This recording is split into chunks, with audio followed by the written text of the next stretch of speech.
Hello,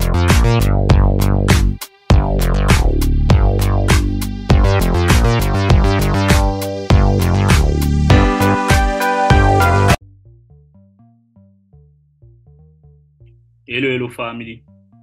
It is your boy, Optimist Sniper. Bienvenue une fois de plus dans une nouvelle leçon portant sur comment mesurer la volatilité.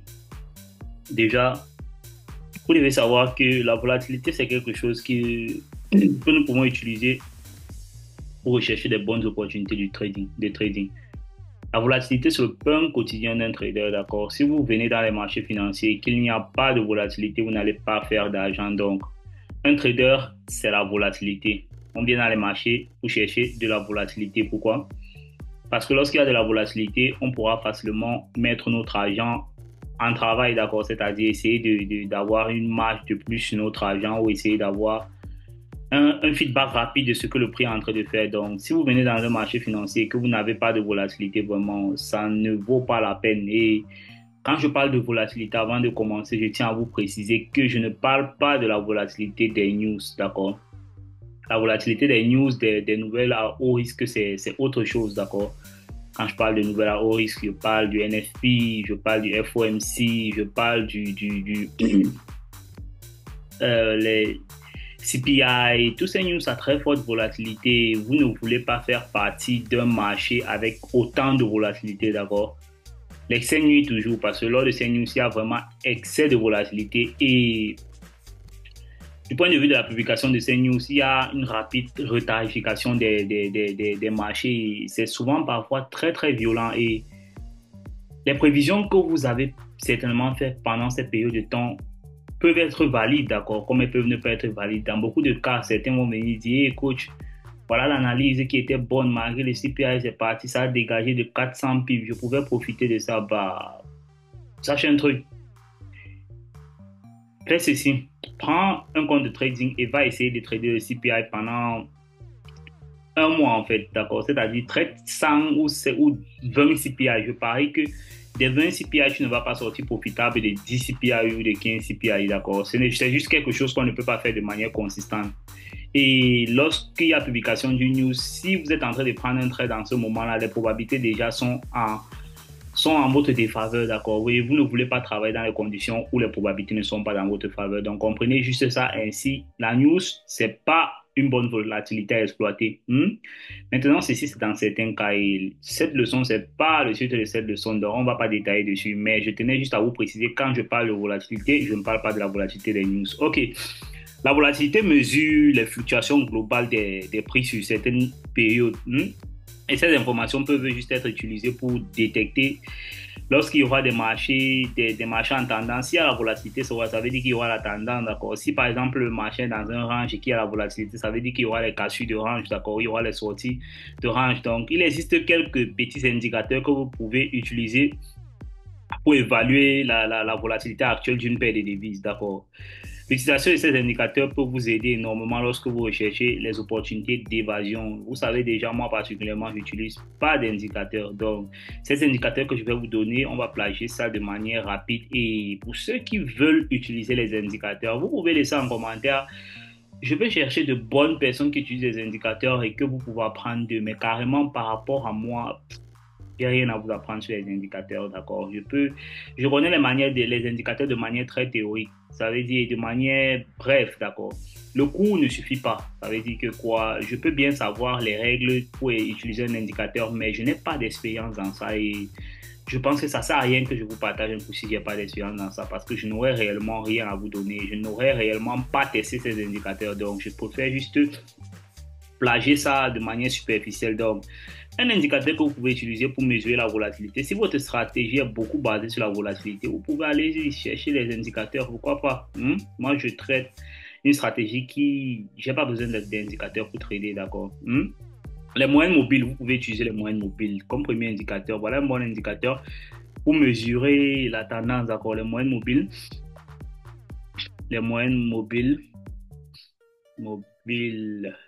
Je vais jamais cesser de vous rappeler ça. Peut-être il va arriver dans le futur que je vais utiliser les indicateurs. C'est juste parce que je n'ai pas été réellement introduit aux indicateurs, d'accord. Ok, les moyennes mobiles, ça m'a pas tout surtout intéressé parce que je sais juste que ce sont des calculs mathématiques et je peux le faire avec le price action. Je vais vous montrer comment après ça.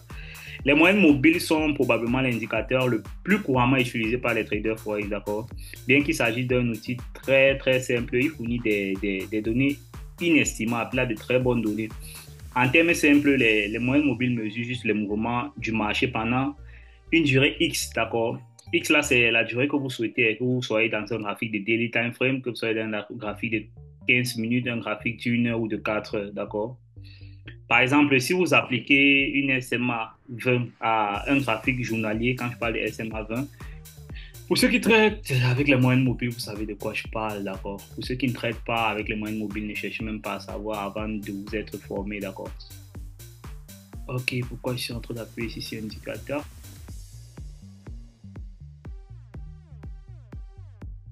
Ok, on a eu un petit souci de connexion, mais comme je disais tantôt, je vais essayer de mettre moyenne mobile. Ok. Clairement, voilà ce qu'on appelle les moyennes mobiles, vous le savez déjà, d'accord. Donc, si vous appliquez une SMA 20 à un graphique journalier, la SMA va vous montrer le mouvement moyen des 10 derniers jours, d'accord. Si vous l'appliquez à un graphique de daily time frame, là, je l'ai appliqué à un graphique de 15 minutes, d'accord.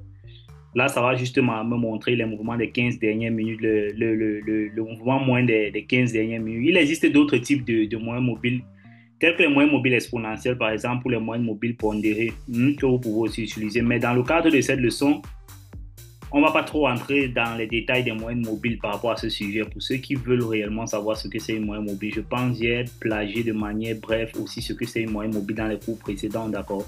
Et pour ceux qui veulent plus d'informations encore, vous pouvez vous rapprocher de quelqu'un qui traite avec les moyennes mobiles et il va mieux vous expliquer ça.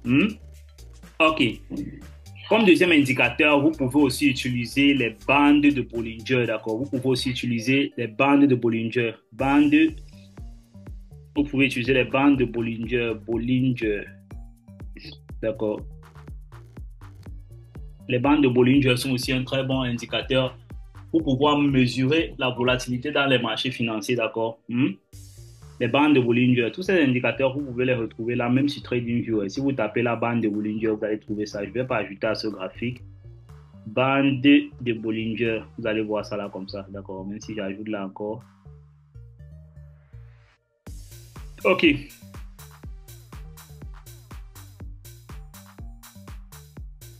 Les bandes de Bollinger sont d'excellents outils pour mesurer la volatilité. C'est exactement ce pourquoi les bandes de Bollinger sont conçues. C'est pour mesurer la volatilité, d'accord? Les bandes de Bollinger sont essentiellement deux lignes tracées à deux écarts types au-dessus et en dessous d'une moyenne mobile pendant une durée X, d'accord? Toujours pendant une durée X, où est-ce que vous souhaitez qu'il soit, que ce soit une durée de 15 minutes, que ce soit une durée de 20 minutes en fonction de votre choix, d'accord? En fonction de ce que vous voulez. Ok. Par exemple, si vous fixez à 20, vous aurez une SMA de 20 et deux autres lignes, d'accord? Vous aurez une moyenne mobile de 20 avec deux autres lignes placées sur votre graphique. Une ligne sera tracée à 2 écarts types et au-dessus de l'autre ligne, vous allez voir notre tracé à moins 2 écarts types en dessous, d'accord? Lorsque les bandes se contractent, au fur et à mesure que les bandes vont se contracter, attendez, bandes. Les bandes de Bollinger ici, d'accord. Au fur et à mesure que les bandes vont se contracter, elles vont indiquer une faible volatilité. Quand elles se contractent comme ça, là, elles indiquent une faible volatilité. Vous voyez, le marché là, est dans une faible volatilité. Au fur et à mesure qu'elles s'éloignent, elles indiquent.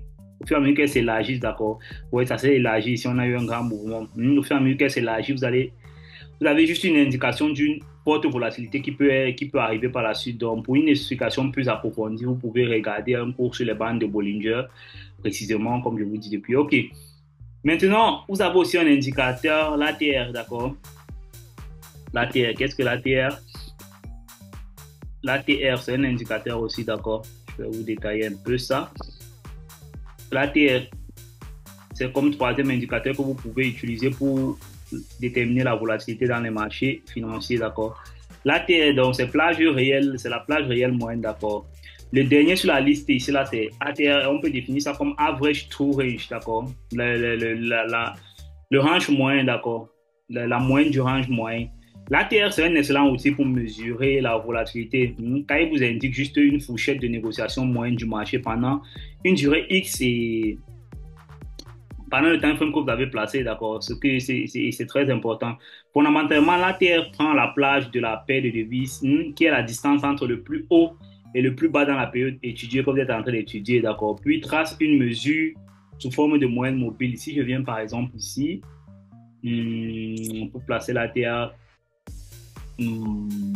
si je viens là pour placer l'ATR, si je viens là, je place ATR, moyenne. Vous voyez ça là juste en bas là comme ça. Je ne sais pas si c'est réellement ça pour vous dire vrai. Je ne sais pas, je n'ai pas encore utilisé ça. Fondamentalement, la Terre prend la plage de la paire de devises qui est la distance entre le plus haut et le plus bas dans la période étudiée. Puis va tracer cette mesure sous forme d'une moyenne mobile. Ainsi, vous avez défini la Terre sur 20 sur un graphique journalier. Il vous montrera la fourchette des négociations des 20 derniers jours. C'est simple. La Terre est en baisse. Lorsque la Terre est en baisse, ça signifie que la volatilité diminue et lorsque la Terre augmente, ça signifie que la volatilité augmente dans les marchés. N'oubliez pas que la Terre, c'est un indicateur de volatilité, d'accord, non un indicateur directionnel. La majorité des indicateurs que je vous ai donnés ici sont des indicateurs de volatilité, pas des indicateurs directionnels. Ça ne vous donne pas le sens, d'accord. Donc, il est préférable de l'utiliser comme un indicateur technique pour aider à confirmer l'enthousiasme de vos transactions, d'accord, du marché ou des cassures, des probables cassures. OK. Pour en savoir plus sur la Terre, vous pouvez faire des recherches, d'accord, comme d'habitude. Je vous conseille toujours de le faire. On ne se limite pas à une recherche dans sa vie. Maintenant, vous ayant parlé des indicateurs, maintenant, ça, c'était à votre choix, d'accord. Moi, personnellement, qu'est-ce que je fais pour déterminer la volatilité dans les marchés financiers?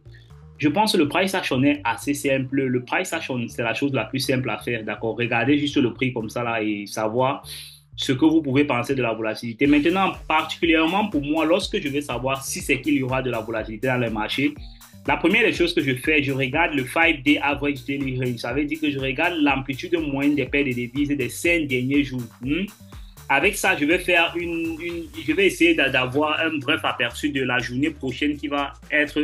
Avec ça, j'ai un range, d'accord. J'ai une amplitude quand je fais par exemple la moyenne des 5 derniers jours, la moyenne que ça va me donner là, ça veut dire, cette moyenne là, c'est l'amplitude de variation du prix pour la journée qui peut venir là. Une amplitude moyenne, ça veut dire que lorsque le prix va dégager cette journée, le prix peut faire par exemple, si je fais l'ATL, average daily range, 5-day average daily range, ADR des 5 derniers jours, que ça me donne 80 pips, ça veut dire qu'il y a de fortes probabilités que la journée qui va ouvrir le lendemain fasse un range de 80 pips, d'accord. C'est pas obligé que ça fasse un range de 80 pips, mais que cette journée peut, ce sont des probabilités, d'accord. La probabilité est forte que ce range est 80 pips, donc vous comprenez de quoi il parle. Ça peut être moins, ça peut être plus, d'accord. Donc moi, voilà la première chose que je peux déterminer, comment je détermine un marché qui aura de la volatilité. C'est la première chose que je peux utiliser.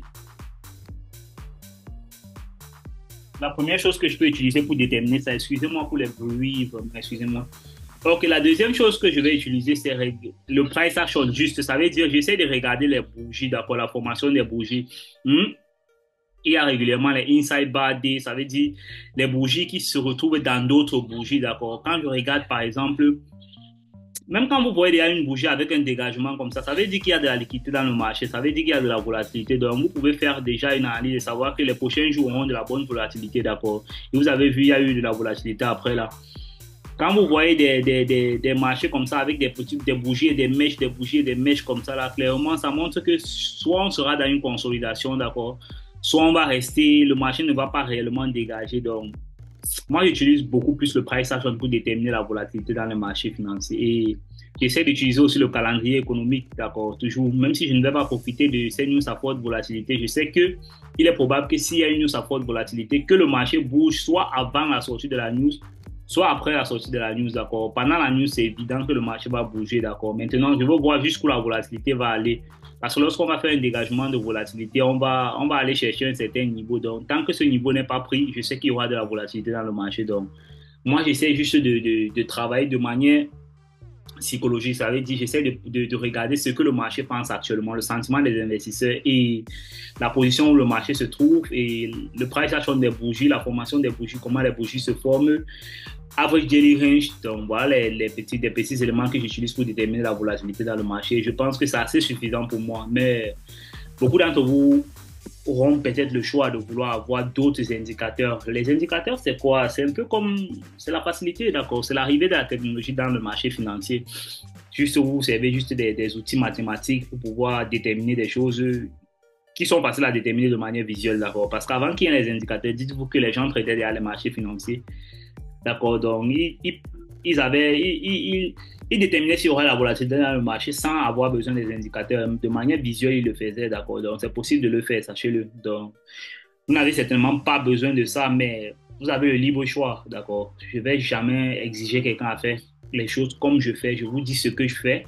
Je vous montre comment je le fais et vous avez le libre choix. Je vous donne d'autres opportunités de pouvoir faire d'une autre manière. Donc, vous avez le libre choix de faire ce qui bon vous semble, d'accord, ce que vous semblez être bien et meilleur pour vous. L'essentiel, c'est que ça marche pour vous, d'accord, c'est tout.